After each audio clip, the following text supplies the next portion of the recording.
everyone, welcome to today's video, and today we'll be creating this beautiful underwater magical scene. So for that I've used my Kaleidacolour in Caribbean Sea and I have smooshed it all over my craft mat.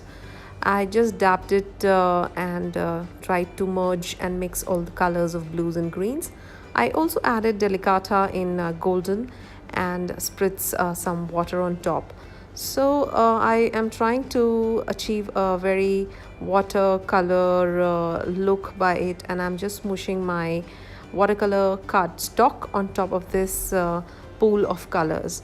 So I'm going to pick all the colors randomly, and I'll do that twice basically, and I'll be drying the card panel in between with my heat gun. So this is very quick, beautiful, and you don't have to really waste your time in blending these shades.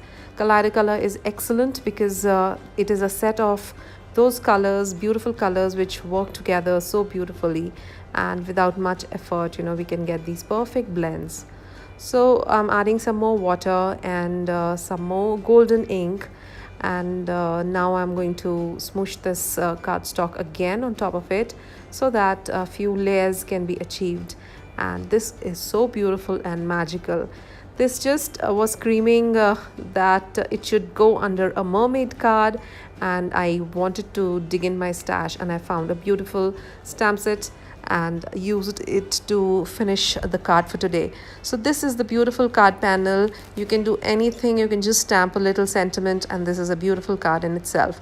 So using these two products, this is the card we've achieved, and I hope you enjoyed this quick video.